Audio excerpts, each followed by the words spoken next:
전해드릴 말씀의 제목은 쓰임받는 일꾼입니다. 쓰임받는 일꾼. 다윗을 통해서 하나님이 사용하시는 사람, 하나님은 어떤 사람들을 사용하셨을까? 잠시 살펴보도록 하겠습니다. 첫 번째, 하나님은 훈련받은 사람을 사용하셔요. 아무나 사용하지 않아요. 꼭 훈련받은 사람만을 사용하셔요. 4절, 5절에 있는 말씀을 한번 보세요.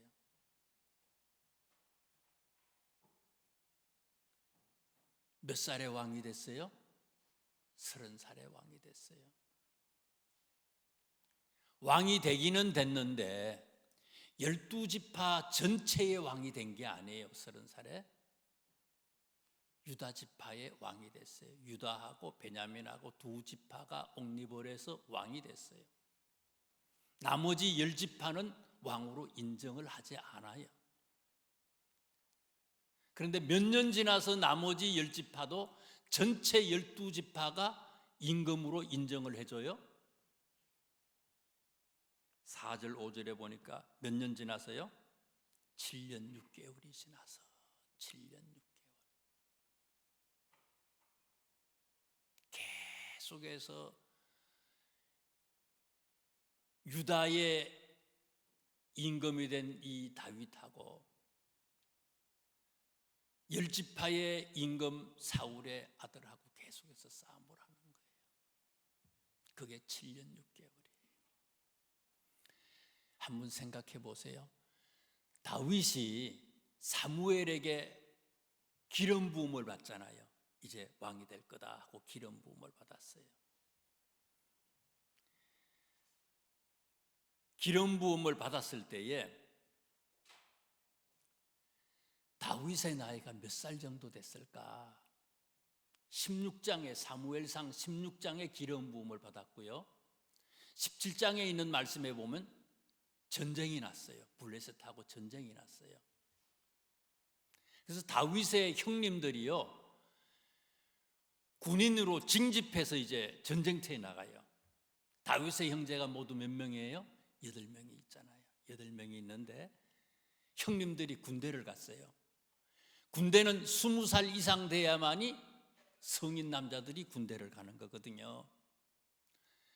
사무엘상 17장에 있는 말씀에 보면은요, 8명의 형제 중에서 군대 간 형님들이 몇 명이라고 그랬어요? 그 정도는 다 아실 줄 알았는데 우리 교인들은 3명. 군대 간 형님들이 3명이에요. 그럼 몇 명이 남았어요? 군대 안 간 사람이요? 5명이 남았어. 20살 돼야지 군대 가는데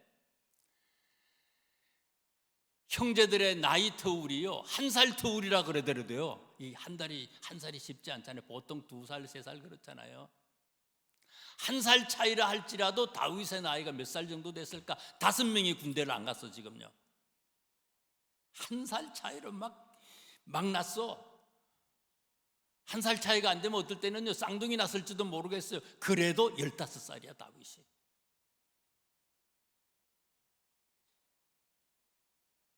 다윗이 사무엘에게 기름 부음을 받았을 때의 나이는요 15살 정도. 많이 잡아서 15살이에요.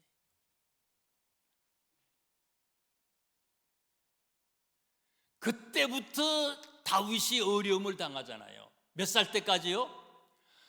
유다와 베냐민 두 지파의 왕이 될 때가 30살이라 그랬잖아요. 몇 년 동안요? 15년 동안. 15년 동안 계속해서 다윗이 쫓겨다니잖아요. 사울이 죽이려고 하잖아요. 거기다가 또 두 지파에서 왕으로 세웠지만 7년 6개월 동안 전쟁을 계속해서 하는 거예요. 전부 22년 6개월 동안 다윗은 고생 죽는 것 같은 어려움을 당했어요. 무슨 얘기예요? 그러고 난 뒤에 전체가 인정하는 왕이 됐다는 거예요. 하나님은 훈련시키는 거예요. 그냥 바로 주는 하는 게 아니에요. 모세는 80년을 훈련시키잖아요.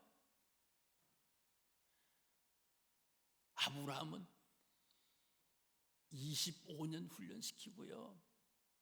요셉이도요, 근 15년 이상을 훈련시켜요. 형님들한테 내치지요. 인신매매를 당해서 팔려가지요. 억울하게 또 감옥에 들어가지요. 다니엘은 안 그래요. 포로로 끌려갔어요. 그러나 하나님은요, 훈련을 시키고 그 훈련을 잘 통과한 사람들을 위대하게 사용하셨다고 하는 사실이에요. 두 번째, 하나님은 어떤 사람들을 사용하시느냐? 겸손한 사람을 사용하셔요. 겸손한 사람. 잠언 16장 18절에 있는 말씀에 보니까 교만은 패망의 선봉이요 거만한 마음은 넘어집의 앞잡이다. 성경은 계속 이런 얘기들이 나와요. 하나님이 말씀하시는, 말씀이 얘기하는 겸손, 말씀이 하나님이 원하시는 그런 겸손한 사람들은 어떤 사람일까?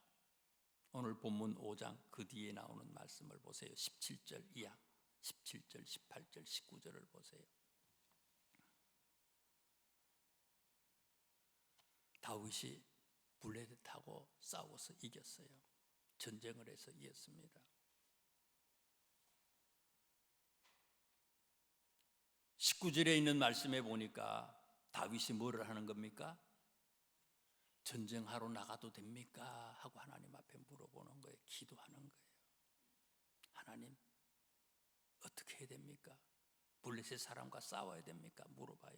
그랬더니 하나님이 올라가라고 얘기해요. 하나님의 응답을 받아요. 기도하고 하나님의 음성을 듣고 전쟁터에 나가는 거예요. 다른 사람의 말을 듣지 않고 타인을 무시하고 아나무인으로 사는 것, 그게 교만이지만은 진짜 교만이 뭐냐? 기도하지 않는 것, 그게 교만이에요.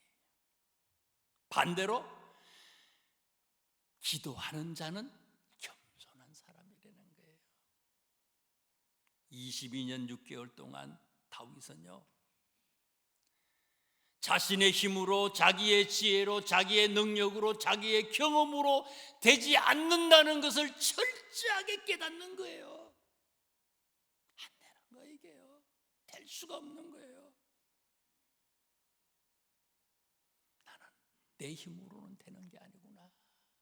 머리 좋은 걸로 되는 게 아니에요. 똑똑한 걸로 되는 거 아니에요. 많이 아는 걸로 되는 게 아니에요. 다른 사람보다 출중하다고요? 아이, 그거 아무것도 아니에요. 한순간에 그것도 끝장이에요. 그걸 깨닫고 다윗은요, 하나님 앞에 납작 엎드리는 거예요. 철저하게 무릎을 꿇는 사람이 돼버렸어요. 요셉, 꿈을 잘 해몽한다고 불려가잖아요, 임금님한테. 능력 있어요. 지혜도 있고요. 굉장한 사람이에요. 그런데 요셉이가 임금님 앞에, 바로 앞에 불려가서 뭐라고 얘기합니까? 창세기 41장에 보면요, 저에게는 그런 능력이 없습니다. 임금님께서 기뻐하실 대답은 하나님께서 해주실 것입니다. 훈련을 통해서 깨달은 거예요. 훈련을 통해서 깨달은 거예요. 내가 하는 게 아니라 하나님이 하는 거예요. 하나님이 하시기 때문에 엎드리는 거예요.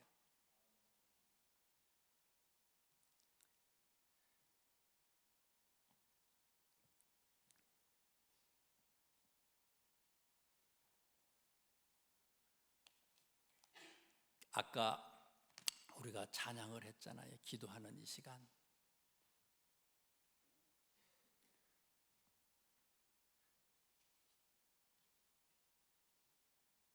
가사를 이렇게 보니까요,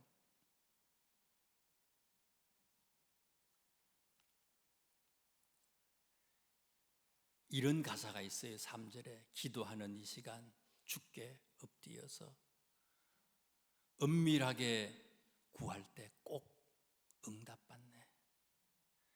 잘못된 것 아래면 우리가 잘못 기도할 수 있어요. 기도도 잘못할 수 있어요. 그런데 참 이 작사자 대단해. 또 그것을 깨달았어요. 이분은요, 잘못된 것 아래면 적은이 여기사 크신 은혜를 주네. 그게 기쁨이 있네.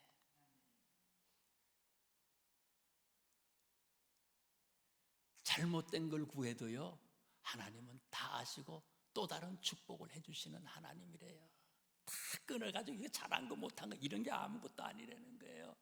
하나님은 뭐 하기를 원하시는 하나님이라고요? 기도하기를 원하시는 하나님이에요. 무릎 꿇기를 원하시는 하나님, 겸손한 사람을 하나님은 원하신다는 얘기예요. 세 번째 쓰임받는 일꾼은 어떤 사람이냐? 감사하는 사람이에요. 감사. 역대상 28장에 보면요, 다윗은 항상 능동적인 사람이에요. 하나님이 시키지 않았는데도 자기가 자발적으로 하나님의 일을 하는 사람이에요. 다윗이 생각하다가 무슨 생각을 했어요? 하나님 성전을 지어야 되겠다 생각을 하잖아요. 하나님 시킨 거 아니에요. 하나님의 성전을 지어야 되겠다. 하나님 앞에 기도하는, 하나님 앞에 이제 아뢰잖아요. 하나님, 내가 하나님 성전을 짓기를 원합니다. 그런데 어떻게 했어요? 하나님이요, 이런지하에 거절하셨어요. 안 된다고 얘기를 했어요. 너는 전쟁을 많이 해서 피를 흘렸기 때문에 네 손으로는 성전을 건축할 수 없다고 얘기를 했어요. 화가 날 수도 있지요. 속상할 수도 있지요. 그런데 그 다음 장 역대상 29장에 있는 말씀에 보면요, 그럼에도 자기는 짓지 못하지만 나중에 건축될 성전을 위해서 힘을 다하여 다윗이 준비했다. 성경은 그렇게 기록됐어요. 힘을 다해서 금은 보석 재료들을 다 준비했다는 거예요. 그리고 계속해서 그 역대상 29장에 있는 말씀에 보면요, 즐거운 마음으로 하나님 앞에 드렸대요. 하나님이 하지 말라는데도요, 또 준비했어요. 자기는 못했지만 힘을 다해서 최선을 다해서 준비를 해놔요. 그리고는 즐거운 마음으로 하나님 앞에 드렸대요. 그리고는 역대상 29장에 그 다음에 나오는 말씀 10절에서 19절에 있는 말씀에 보면요, 그게 다윗의 감사 기도가 쭉 나와요. 한 11절 12절 계속해서 다윗의 감사 기도예요.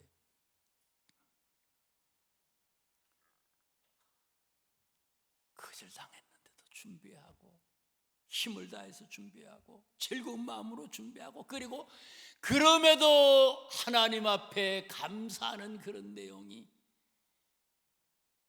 그런 모습이 다윗의 모습이에요. 시편 제일 마지막 편 150편 마지막 절에 나오는 성경 내용이 뭔지 아세요? 호흡이 있는 자마다 여호와를 찬양할지어다. 시편 제일 마지막 나오는 거예요. 150편에 호흡이 있는 자마다 여호와를 찬양할지어다. 찬양이 뭐예요? 감사의 최고봉이에요. 어떻게 감사가 너무 차고 넘쳐서 그냥 입에서 탁 튀어나오는 게 이게 찬양 아닙니까? 이게요. 호흡이 있는 자, 죽은 자는 감사할 수 없어요. 죽은 자는 찬양할 수 없어요. 살아있는 자라면은 누구든지 호흡이 있는 자마다 여호와를 찬양할지어다. 여호와를 찬양할지어다. 야, 이런 감사가 있는 자를 하나님께서 사용하신다는 거예요. 오늘 우리가 주보에 보면 찬양을 40장 찬양을 하고요 했지요 이미. 그 다음에 361장 기도하는 이 시간 찬양을 했어요. 그 다음에 우리가 이제 말씀을 마치고 봉헌할 때에 391장 오 놀라운 구세주 이 찬양을 해요. 오늘 우리가 찬양하는 모든 찬양의 작사자가 누군가 하면요, 페니 크로스비예요. 크로스비 대단한 사람이에요. 몇 편의 찬송시를 작사했는가 하면요, 9,000편. 9,000. 한두 편이 아니야. 10개, 20개가 아니야. 9,000편의 찬송시를 기록하신 분의 이분이요. 색임표를 뒤에 성경 찬송가 뒤에 색임표를 보면요, 작사자, 작곡자별의 이름 그런 이 나와요. 작사자, 작곡자, 편곡자 색인이 나오거든요. 크로스비를 보면요, 우리나라 찬송가 중에서요 22개의 찬송이 크로스비가 작사한 거예요. 22개가 한 개로 채택되기도 힘든데요, 대한민국 찬송가의 22개를 작사하신 분이 페니 크로스비예요. 제일 많이 채택된 분 중에 하나의 분이에요. 그런데 이분이 어떤 분이에요? 태어나서 1개월 만에 눈에 이상이 생겨가지고 병원에 갔더니 치료도 하고 했는데 결국은 6개월 만에 실명이 됐어요. 6개월 만에 실명이에요. 실명되고 난 뒤에 6개월이 지나서 태어나서 그러니까 1년이 돼서 아버지가 또 돌아가셨어요. 생활 때문에 어머니는요 밖에 돈 벌러 나가고 할머니가 크로스비를 길렀어요. 1820년에 태어나서 1915년 하늘 날아가셨는데 95세를 살았어요. 그때에 엄청나게 오래 사신 거죠. 앞을 보지 못하는데 깜깜한데 95년을 사셨어. 95년을 살면서 날마다 장님으로 살아가는데도, 장애를 가지고 살아가는데도 날마다 하나님을 찬양하는 거예요. 이 크로스비 찬양은요 전부 하나님 앞에 감사하는 거예요. 이분은요. 어떤 사람이 크로스비에게 이런 질문을 했대요. 하나님이 당신에게 참으로 많은 은사를 주셨습니다. 거기에 한 가지를 더해서 당신의 두 눈을 볼 수 있도록 해 주었다면 얼마나 좋았겠습니까? 하고 질문을 했어요. 그랬더니 크로스비가 힘주어 낮게 대답했다. 만약에 내가 태어났을 때에 하나님께 한 가지 부탁을 할 수 있었다면 나는 아마도 지금과 같이 소경으로 태어나게 해달라고 간구했을 것입니다. 왜냐하면 이 다음에 저 영화로운 하늘나라에 가서 뵙게 될 주님의 얼굴이 이 세상에서 제가 제일 처음으로 보는 얼굴이고 싶기 때문입니다. 눈을 떠서 제일 먼저 보는 게 하나님의 얼굴이기 때문에 저는 그때까지 장님으로 살았으면 좋겠다고 얘기한다는 거예요. 그렇게 되게 해달라고 자기가 하나님 앞에 기도하고 싶었다는 거예요. 대단하지 않아요? 모든 게 감사해요. 호흡이 있는 자마다 여호와를 찬양할지어다. 기도하겠습니다. 하나님,